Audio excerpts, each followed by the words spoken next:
여러분 안녕하세요. 스마트폰이나 컴퓨터에서 이용할 수 있는 다양한 지도 앱들이 많은데요. 주로 이런 지도 앱들을 길찾기에 이용합니다. 구글 지도는 길찾기 외에도 지도에서 활용할 수 있는 다양한 기능들을 제공하고 해외에서도 활용할 수 있다는 장점이 있습니다. 이번 시간은 구글 지도를 100% 활용하는 놀라운 방법들을 알아보겠습니다.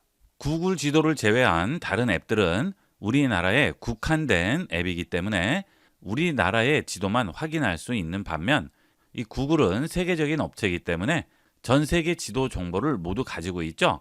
그래서 축소를 하게 되면 이렇게 지구본 모양으로 확인할 수 있습니다.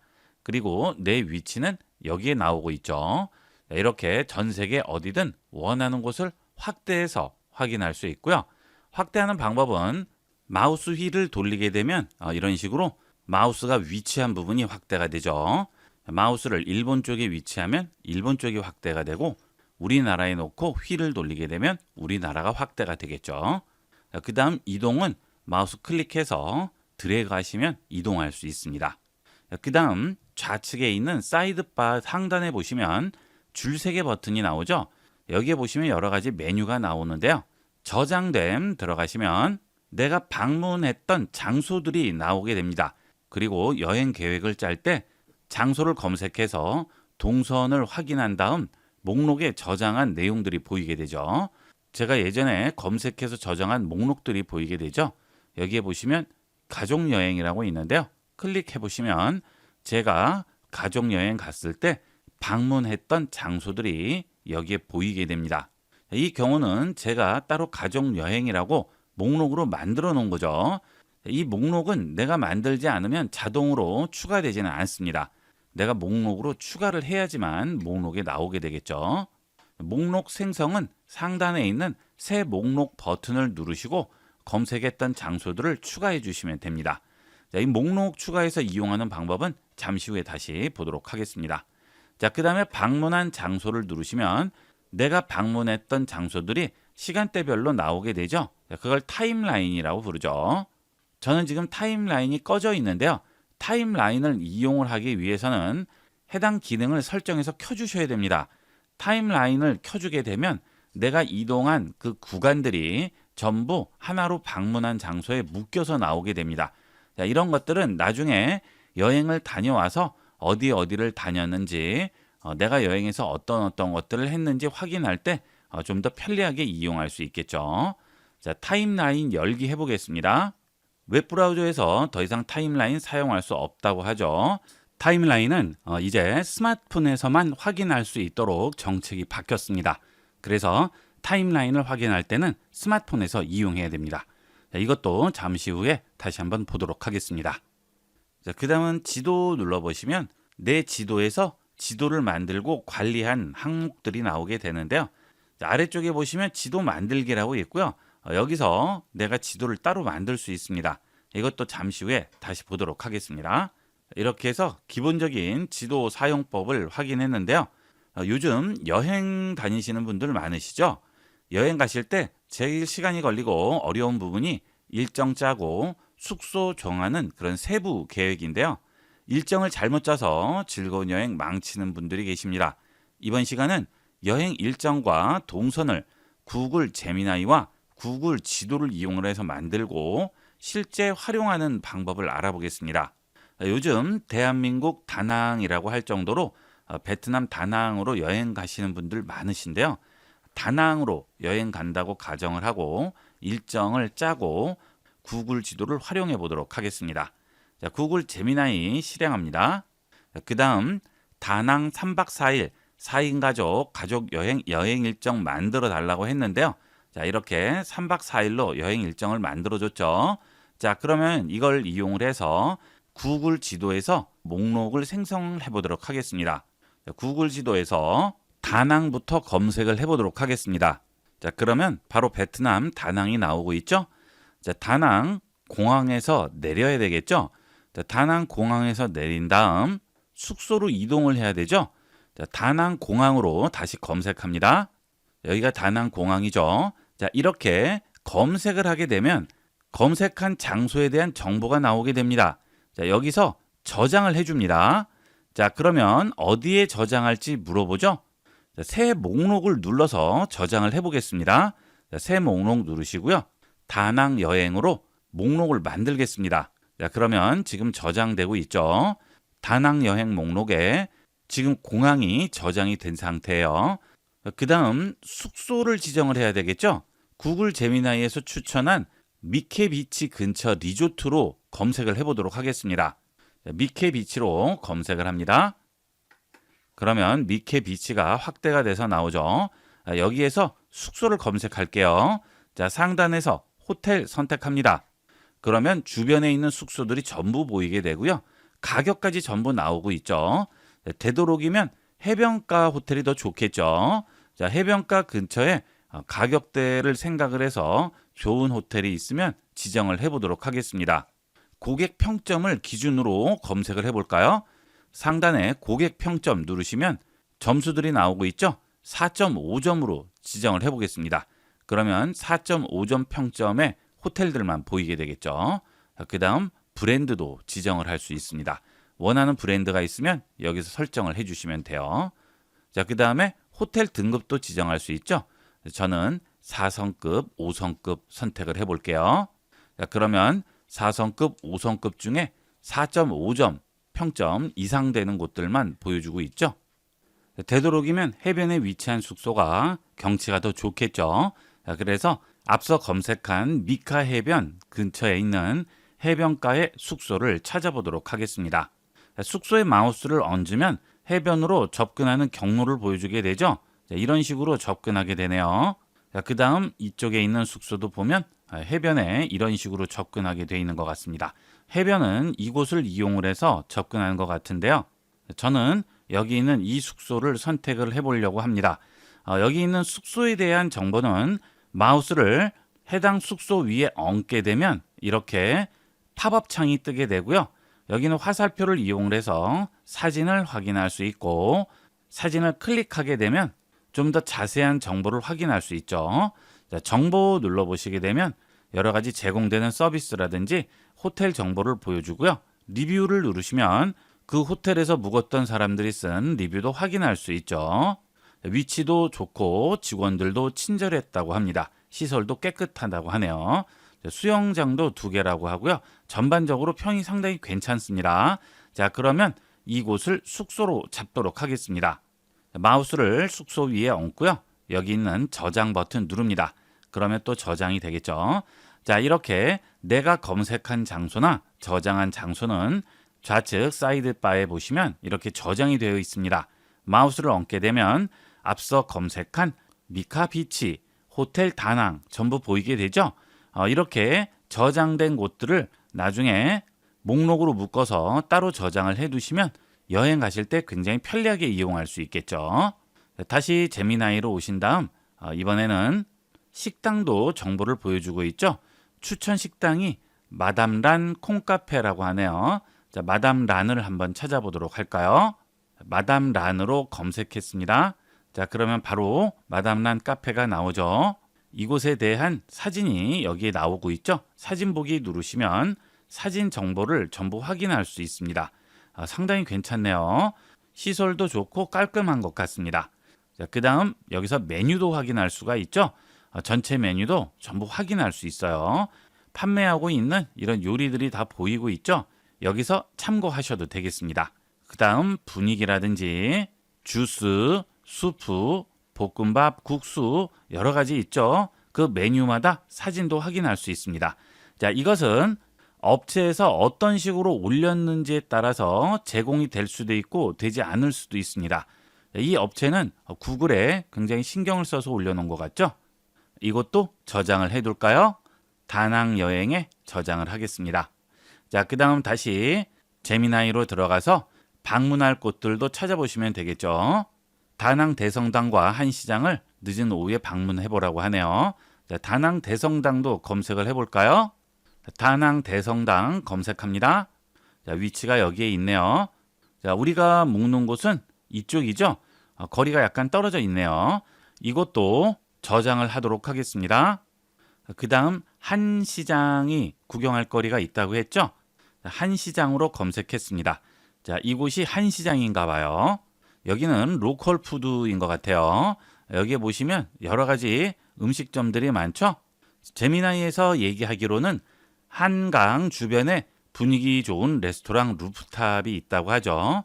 용다리 배경을 감상하며 식사를 하라고 하니까 용다리 근처로 정해보도록 하겠습니다. 자, 지금 여기가 드래곤 브릿지 용다리죠. 자, 그 근처에 여러 가지가 있는데요. 여기 한시장에 있는 강 바로 옆에 있는 이곳을 선택을 해보겠습니다. 자, 여기도 리뷰라든지 그다음 메뉴도 확인을 해보시고 선택하면 좋겠죠. 한국말을 잘하는 분도 있다고 합니다. 자, 그래서 이곳을 저장해 보도록 하겠습니다. 또 저장하겠습니다.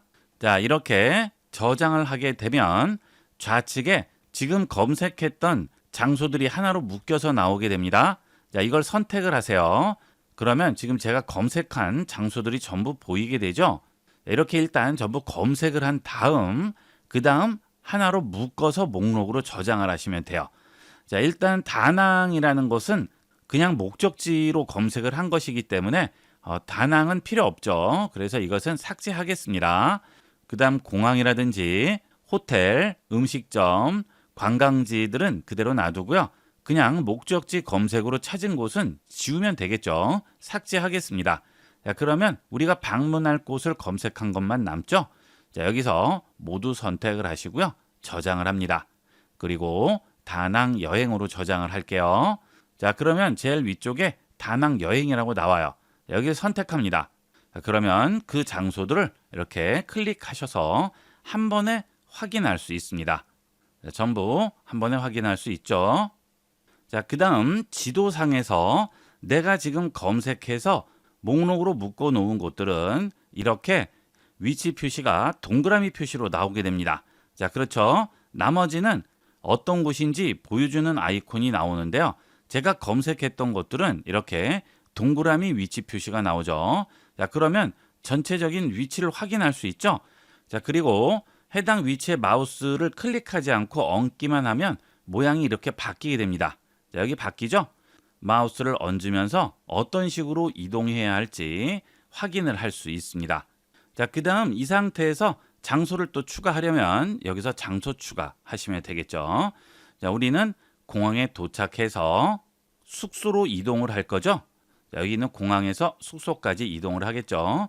그 다음 점심을 먹으러 여기 있는 마담 란이라는 곳으로 이동을 하겠죠.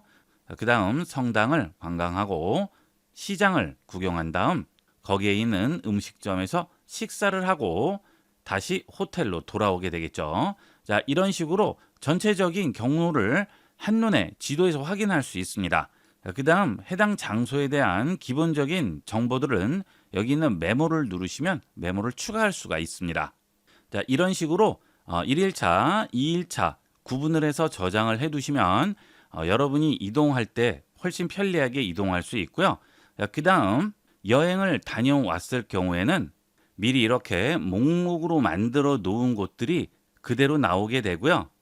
그 다음 이동할 순서를 정할 경우에는 우측에 있는 체크 표시를 체크하게 되면 체크한 순서대로 번호가 매겨지게 됩니다.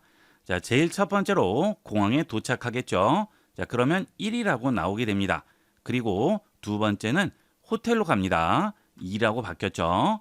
자, 그 다음 세 번째 식사를 하고 그 다음 성당을 들렸다가 시장을 관광하고 그 다음 음식을 먹고 다시 호텔로 돌아오게 되겠죠. 자, 이렇게 번호를 지정을 하게 되면 이동할 때 순서대로 이동할 수 있어서 훨씬 편리하고요. 그 다음 이렇게 이용을 하게 되면 내 타임라인에 이 순서대로 전부 목록으로 저장이 됩니다. 이런 것들이 편리한 점이 되겠죠.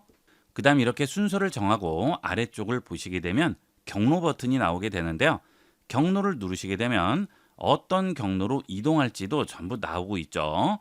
자, 이런 식으로 이동을 해서 호텔에 들렸다가 다시 여기서 이렇게 이동을 하시면 되겠죠. 자, 이런 경로를 확인할 수 있습니다. 자, 그 다음 이렇게 지정한 것을 휴대전화로 경로를 보낼 수 있죠. 자, 그러면 휴대전화에서 이 경로대로 이동을 하시면 됩니다. 이런 계획들은 전부 컴퓨터에서 만드신 다음 실제 현지에서 이동할 때는 스마트폰을 보고 간단하게 이동할 수가 있겠죠. 자, 휴대전화로 경로를 보내보겠습니다. 자, 그러면 동일한 계정을 이용하는 휴대폰들이 전부 나오게 되고요. 그 다음 이메일로 보낼 수도 있죠. 네, 휴대전화로 이 경로를 전송해 보도록 하겠습니다. 자, 그러면 이렇게 휴대전화로 전송이 됐죠. 자, 다낭 에어포트를 출발해서 호텔 등 두 곳을 경유해서 안토이에 도착하는 경로라고 나오죠. 네, 휴대폰 연결을 통해서 열어보도록 하겠습니다.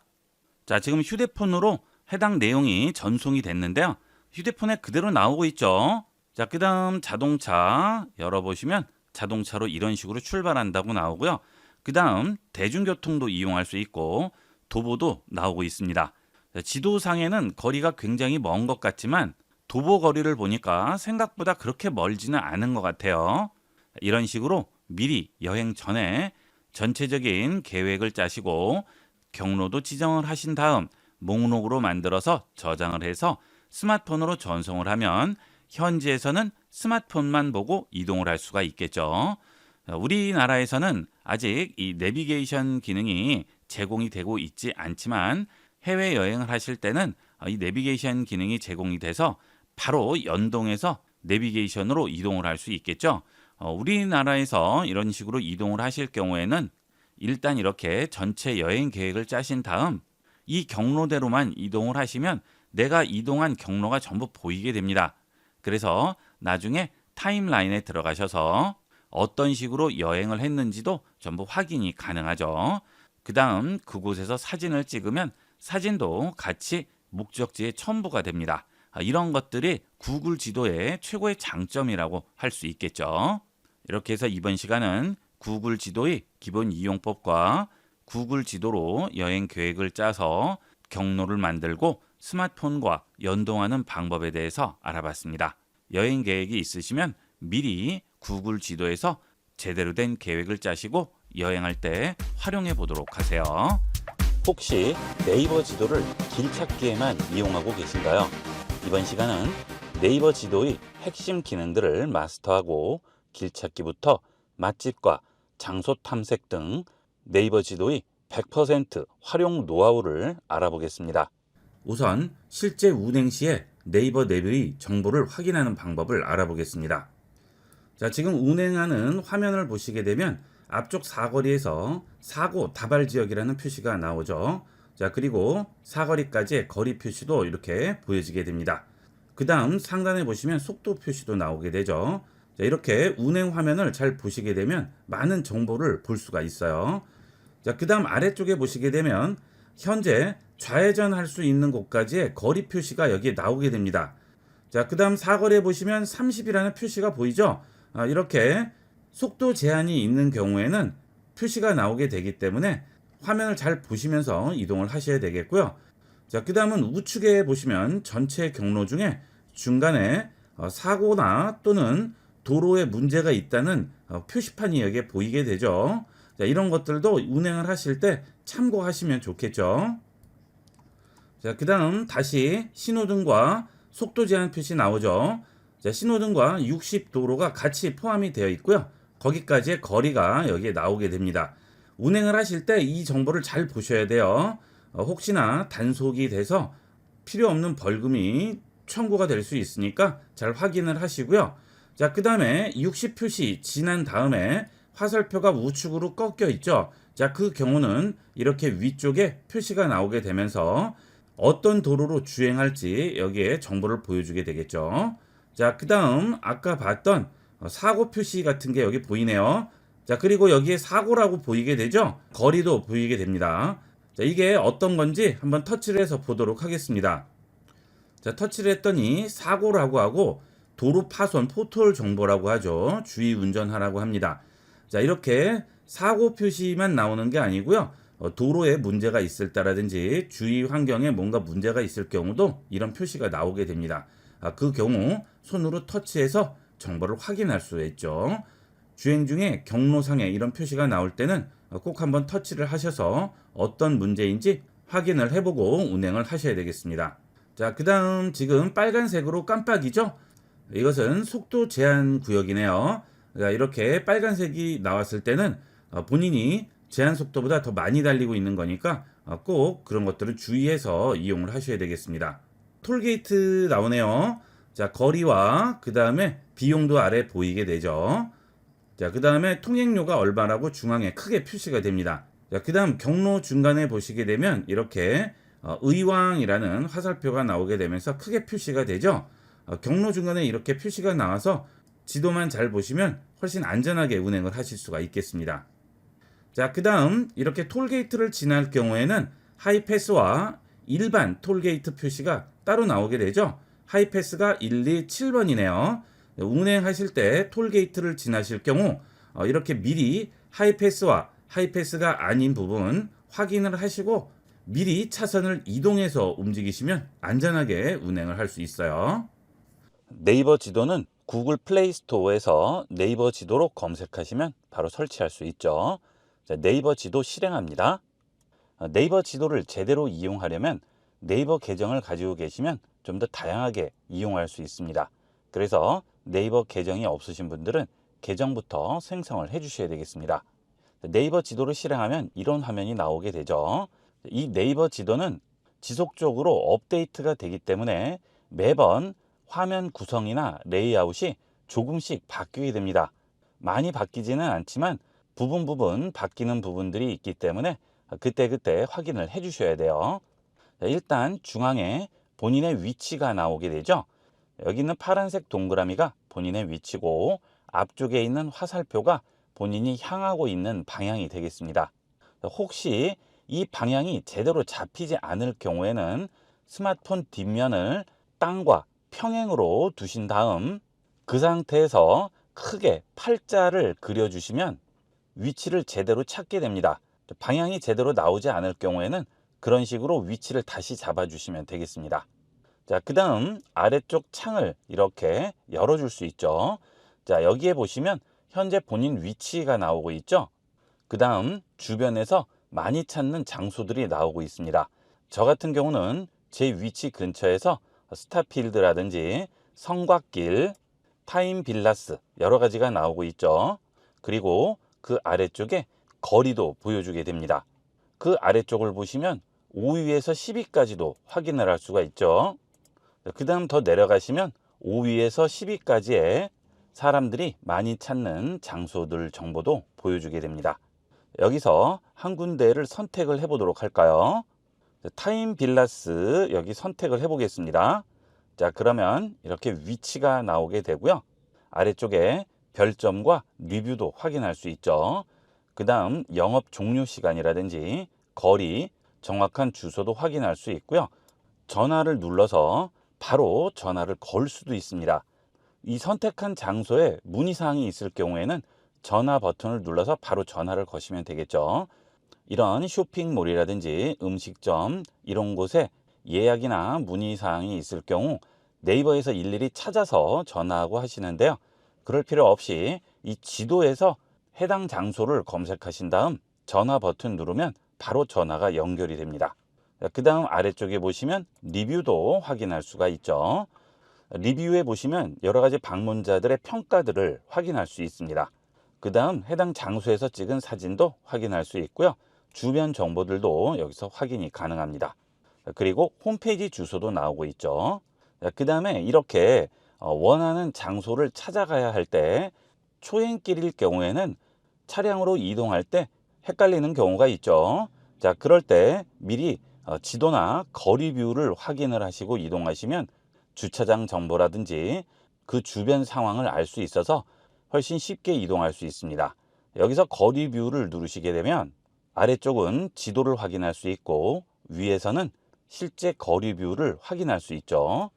해당 장소로 운행을 하실 경우에는 이렇게 거리 뷰를 한번 확인을 하시고 이동하시면 보다 쉽게 찾아갈 수가 있습니다. 저 같은 경우는 초행길에는 항상 이 거리 뷰로 한번 주변을 살펴보고 이동을 하는데요. 여러분도 초행길일 때는 항상 이렇게 거리 뷰를 한 번씩 확인을 해 보도록 하세요. 자, 그 다음에 거리 뷰에서 새로 바뀐 부분은 도로 방향이 어느 방향인지 거리 뷰 상에 이렇게 나오게 됩니다. 지금 우측으로 진행을 하면 화서역이고요. 좌측으로 진행하면 버스터미널이네요. 그러면 내가 어느 방향으로 진행할지 어느 방향에서 오는지 알 수가 있기 때문에 좀 더 주변을 파악하기가 쉽습니다. 자, 그 다음 또 새로운 기능인데요. 이 상태에서 하단에 보시면 최근에 촬영한 영상을 확인할 수 있습니다. 우측에 있는 플레이 버튼을 누르시면 이렇게 어떤 식으로 진행을 이전에 했었는지를 확인할 수 있죠. 그 다음 거리뷰 우측 하단에 있는 확대 버튼을 누르시면 전체 화면으로 확인할 수 있고요. 다시 줄이면 지도와 같이 확인할 수도 있습니다. 자, 그 다음 거리뷰를 터치하시고요. 우측 상단에 X 누르면 다시 닫히게 되겠죠. 자, 이렇게 기존에 많이 가는 이런 장소들을 선택해서 이동을 할 수도 있습니다. 자, 그 다음 전국 트렌드를 누르게 되면 현재 국내에서 가장 인기 있는 많이 찾는 장소들을 확인할 수 있죠. 자, 여러 가지가 있죠. 그 다음은 지금까지 내가 이동한 곳들을 기준으로 인공지능이 내가 갈 만한 곳들을 이렇게 추천을 해주죠. 자, 이런 추천 장소들도 확인할 수 있습니다.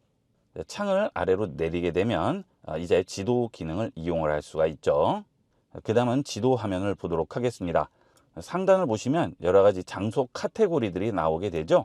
음식점이라든지 카페, 편의점, 주유소, 주차장, 약국 다양하게 있습니다. 자, 여기서 주차장을 눌러봅니다. 그러면 현재 내가 있는 위치 주변에 주차장들이 전부 나오게 되죠. 따로 주차장을 검색할 필요 없이 이렇게 현재 내 위치 주변 주차장을 확인할 수 있습니다.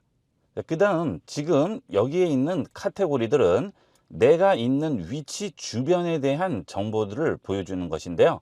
내가 앞으로 갈 곳에 대한 정보도 필요합니다. 그럴 경우에는 일단 검색부터 해주셔야 되겠죠. 자, 경복궁으로 검색을 했습니다. 자, 그러면 현재 경복궁 위치가 나오게 되죠. 여기서 아래쪽을 보시게 되면 그 주변 정보들이 나오고 있죠. 주로 음식점들이 많이 나오는데요. 만약 주변 주차장을 찾아야 할 경우 검색한 장소 뒤쪽에 원하는 곳을 써주시면 되겠죠. 자, 주차장이라고 써보겠습니다. 그리고 검색합니다. 그러면 그 주변 주차장 정보를 보여주게 되겠죠.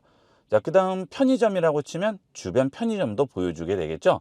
목적지로 찾아가실 때 랜드마크를 검색해서 운행을 할 수도 있지만 정확한 랜드마크 주변의 장소를 직접 입력을 해서 찾으시면 좀 더 쉽게 이동을 할 수가 있겠죠.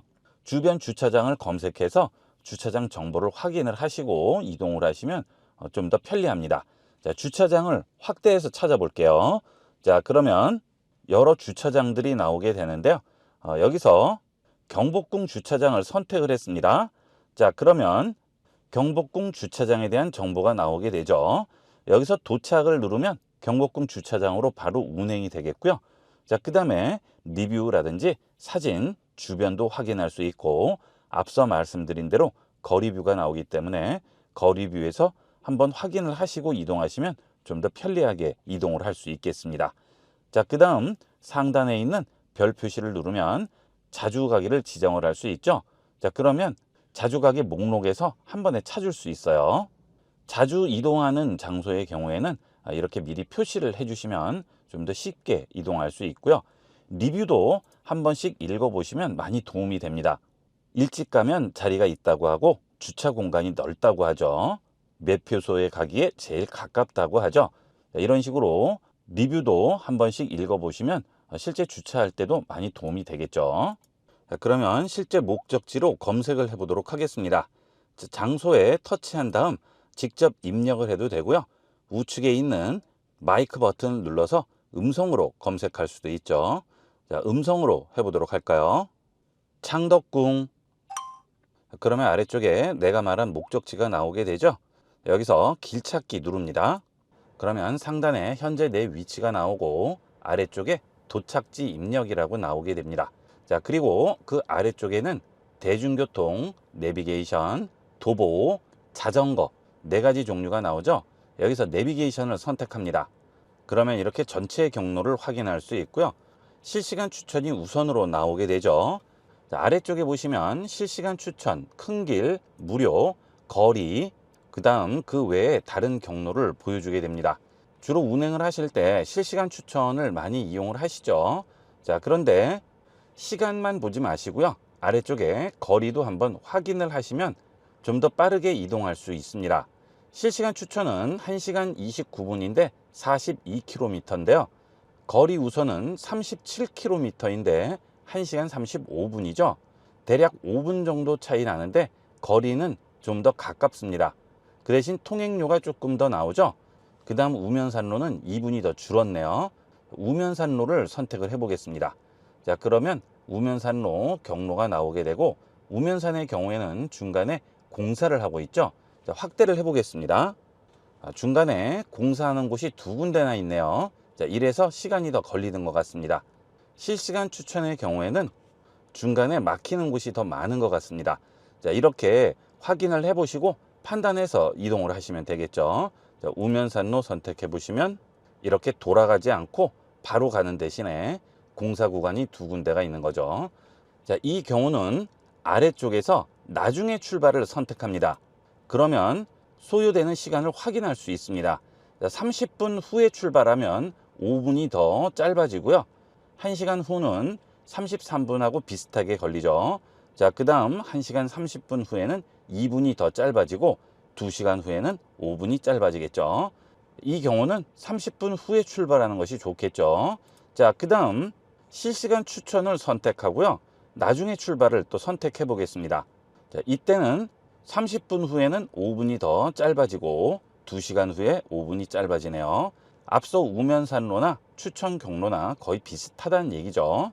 자, 이런 식으로 이용을 하시면 최대한 빠르게 이동을 할 수가 있습니다. 자, 실시간 추천으로 이용을 해볼까요? 자, 여기서 안내 시작합니다. 경로 안내를 시작합니다. 자, 그러면 안내가 시작되고요. 어떤 경로로 가라고 지도에 나오고 있죠.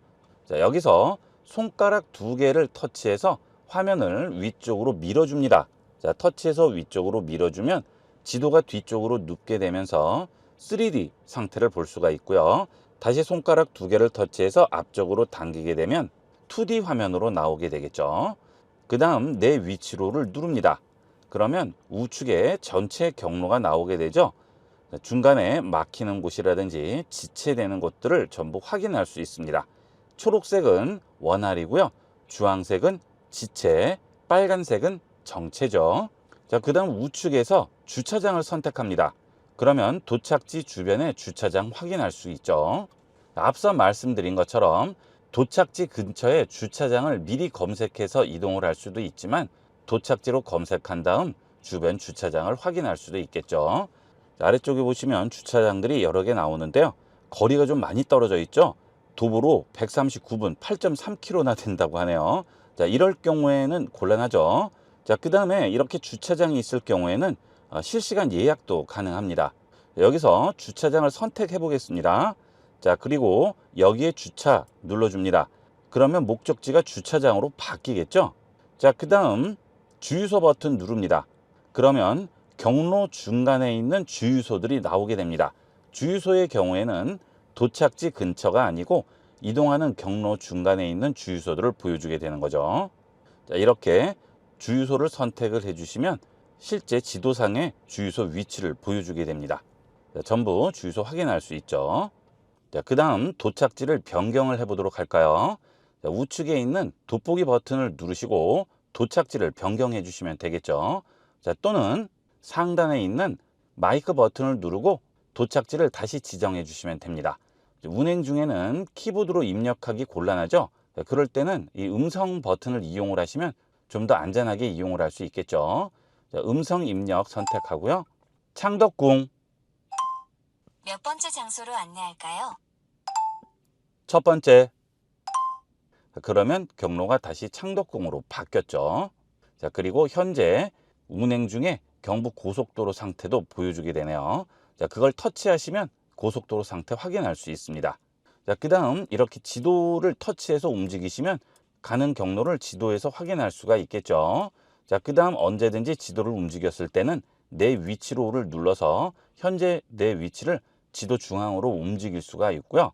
자, 그 다음 이동 중에 새로 고침 버튼을 한 번씩 눌러주시면 실시간 정보를 바로 반영할 수 있기 때문에 좀 더 안전하고 빠르게 이동할 수 있겠죠.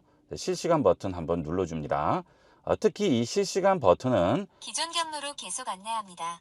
터널을 빠져나왔다든지 또는 많이 정체되는 곳이 앞쪽에 있을 때 한 번씩 눌러주시면 내비게이션이 알아서 경로를 변경해 줄 때도 있으니까 그런 경우에는 한 번씩 눌러서 이동을 하도록 하세요. 자, 지금 금방 여기에 공사 중이라는 표시가 떴네요. 자, 눌러주시면 무슨 공사인지 여기서 확인할 수 있죠. 만남의 광장 휴게소 방향 4차로 유지 보수 중이라고 하네요. 자, 이렇게 중간에 경로 중에 표시가 나왔을 경우에는 한 번씩 터치해서 어떤 상황인지 확인하시면 되겠습니다. 그 다음 하단에 보시면 도착 예정 시간, 도착 예정 소요 시간, 거리가 나오게 되죠. 자, 그 다음 그 우측에 있는 줄 3개 버튼을 누르시고 안내 음성 크기를 조절할 수도 있고요. 경고음 크기 조절할 수 있습니다. 가끔 이 내비게이션을 이용하실 때 안내 음성이 들리지 않는다고 하시는 분들 계시는데요. 안내 음성 크기가 꺼져 있어서 그렇죠. 자, 그때 이 안내 음성 크기 꼭 확인해 보세요. 자, 그 다음은 주행 설정 선택합니다. 자, 그러면 실시간 교통 상황에 따라 경로 변경 반드시 켜주셔야겠죠. 자, 그 다음에 주행선의 교통 정보 표시도 켜주시는 게 좋겠죠. 막히는지 원활한지 표시가 되어 있으면 이동할 때 훨씬 편리하게 이용할 수 있겠죠. 자, 그 다음에 지도 위에 차로 정보 표시도 되도록이면 켜고 이용하도록 하시고요. 과속 단속 카메라 안내 설정 들어가시면 과속 단속 카메라 안내를 언제 할지 여기서 지정을 해줄 수 있습니다. 이거는 모르시는 분들이 많으신데요. 고속도로에서 80km 이상 단속 카메라는 되도록이면 먼 거리에서 안내가 나오는 것이 좋겠죠. 자, 그 다음 50에서 80km 정도는 600m, 50km 미만은 300m로 기본 설정이 되어 있습니다. 여러분이 원하시는 대로 이거는 변경해서 이용하시면 되겠습니다. 자, 그 다음은 단속 카메라 경고음인데요. 경고음을 즉시 3km, 5km 초가시마다 울리도록 여기서 설정을 할 수 있습니다. 과속 단속 카메라 안내 설정은 얼마 전에 새로 생긴 기능인데요. 여러분에게 맞는 안내 설정으로 바꿔주도록 하세요. 자, 그 다음 다시 지도 설정 들어갑니다. 자, 교통 정보는 표시하는 게 좋고 CCTV도 표시를 해주는 게 좋겠죠. 자, 그 다음에 내가 저장한 장소 표시도 해주면 편리하게 이용을 할 수 있습니다. 여러분이 이동을 하실 때 내가 저장했던 자주 가는 장소들이 보이게 되면 일일이 검색을 하지 않고 바로 터치해서 이동할 수가 있겠죠. 자, 그 다음은 야간에 운행을 하실 때 지도가 까맣게 나와서 보기 어렵다고 하시는 분들 많으신데요. 야간에 운행할 때도 똑같이 이런 식으로 지도를 보이게 할 수 있죠. 자, 우측 하단 또 줄 3개 버튼 누르시고 상세 설정으로 들어갑니다. 그러면 기본 모드가 야간 모드 자동으로 되어 있을 텐데요. 사용 안함을 지정을 하시면 야간에 이동할 때도 밝은 화면으로 볼 수 있고요. 지도 뷰 모드도 2D나 3D 중에 원하는 걸로 선택할 수 있는데 여기서 정북 고정이 가끔 눌리는 경우가 있습니다. 자, 이러면 내가 가는 방향과 반대 방향으로 지도에 보일 수 있죠. 자, 그러면 운행할 때 굉장히 헷갈릴 수가 있습니다. 자, 그래서 정북 고정은 꺼주시는 걸 권합니다. 자, 그리고 내 차 아이콘도 여러 가지로 바꿔줄 수가 있죠. 지금은 화살표를 이용하는데요. 이렇게 자동차 모양으로도 바꿔줄 수 있습니다. 좀 더 지도를 재밌게 이용할 수 있겠죠. 자, 그 다음에 주행선의 교통정보 표시라든지 노면 색깔 유도선 표시, 지도 위에 차로 정보 표시, 신호등 정보 표시, 건물 입체 표시 이런 것들도 다 선택해서 이용할 수 있죠. 자, 얼마 전부터 신호등 정보도 표시가 되도록 바뀌었죠. 물론 이것은 베타 서비스이기 때문에 지원이 되지 않는 지역도 있습니다. 예를 들어 사거리에 서 있을 경우 그 사거리의 신호등이 빨간불인지 초록불인지 지도상에 나오게 됩니다. 자, 그래서 운행할 때 굉장히 편리해요. 자, 이것도 켜놓고 이용하도록 하시고요. 지도상의 글자 크기라든지 안내 음성도 전부 지정을 할 수 있죠. 그 다음은 내비게이션으로 이동 중에 음악을 듣고 있을 때 안내 음성이 나오면 음악 소리가 작게 바뀌죠.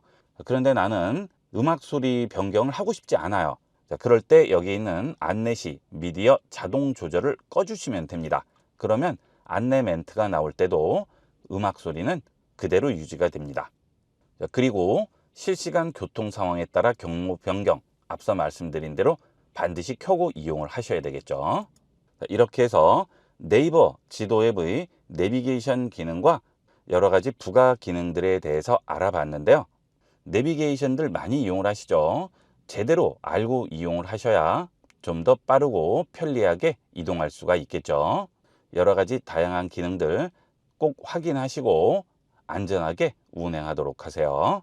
이번 시간은 여기까지 하도록 하겠습니다. 감사합니다. 본 영상을 시청해주신 모든 분께 감사드립니다. 좀 더 체계적으로 컴퓨터 및 모바일 기기 사용법을 배우려면 www.ib96.com, ib컴퓨터교육.com을 추천드립니다. 그리고 저희 채널에 구독과 멤버십 회원으로 가입해주시면 좀 더 좋은 컨텐츠로 보답하겠습니다. 감사합니다.